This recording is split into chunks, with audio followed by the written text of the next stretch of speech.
ఇప్పుడు కొత్తగా యాక్ట్ చేస్తున్న మూవీ 'కుబేరా'. అయితే ఈ 'కుబేరా' మూవీకి ముందు ధనుష్ గారు లాస్ట్ యాక్ట్ చేసిన మూవీ 'రయాన్'. అయితే ఈ 'రయాన్' మూవీ ఈ మధ్య మంచి హై ఎక్స్‌పెక్టేషన్స్‌తో రిలీజ్ అయ్యి చాలా పెద్ద హిట్ కూడా అయ్యింది. అయితే ఈ 'రయాన్' మూవీ రిలీజ్ అయ్యాక కాస్త టైం గ్యాప్ తీసుకొని ఇప్పుడు మళ్ళీ ఈ 'కుబేరా' మూవీతో మన ముందుకు వస్తున్నారు ధనుష్ గారు. చూడాలి ధనుష్ గారికి ఈ 'కుబేరా' మూవీతో ఇంకొక మంచి హిట్ వస్తుందా లేదా అనేది మనం ఈ 'కుబేరా' మూవీ రిలీజ్ అయ్యాక చూడాలి. 'కుబేరా' మూవీని డైరెక్ట్ చేస్తుంది శేఖర్ కమల. ఇంకా ఈ మూవీకి మ్యూజిక్ డైరెక్టర్ దేవిశ్రీ ప్రసాద్. అలానే ఈ మూవీని ప్రొడ్యూస్ చేస్తుంది సునీల్ నారంగ్ ఇంకా పుష్కర్ రామ్మోహన్ రావు. అలానే ఈ మూవీలో మెయిన్ లీడ్ యాక్టర్స్గా యాక్ట్ చేస్తుంది ధనుష్, నాగార్జున, రష్మిక మందన ఇంకా చాలామంది యాక్టర్లు ఉన్నారు. 'కుబేరా' మూవీలో హీరోయిన్గా యాక్ట్ చేస్తున్నారు రష్మిక మందన గారు.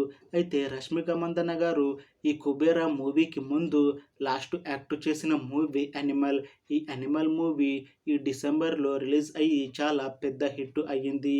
అయితే ఈ 'యానిమల్' మూవీ రిలీజ్ అయ్యాక కాస్త టైం గ్యాప్ తీసుకొని ఇప్పుడు మళ్ళీ ఈ 'కుబేరా' మూవీతో మన ముందుకు వస్తున్నారు రష్మిక మందన గారు. చూడాలి రష్మిక మందన గారికి ఈ 'కుబేరా' మూవీతో ఇంకొక మంచి హిట్ వస్తుందా లేదా అనేది మనం ఈ 'కుబేరా' మూవీ రిలీజ్ అయ్యాక చూడాలి. అయితే 'కుబేరా' మూవీ టీం మాత్రం చాలా కాన్ఫిడెంట్గా ఉన్నారు.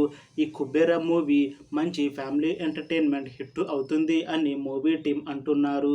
ఇంకా ఈ 'కుబేరా' మూవీని 2025లో రిలీజ్ చేయాలని ప్లాన్ చేస్తున్నారు మూవీ టీం. అలానే ఈ మధ్య 'కుబేరా' మూవీ టీం టీజర్స్ని కూడా విడుదల చేసింది. అయితే వాటికి కూడా మంచి రెస్పాన్స్ వచ్చింది. ఇంకా ఈ మూవీ కూడా చాలా పెద్ద హిట్ అవుతుంది అని అంటున్నారు మూవీ టీం.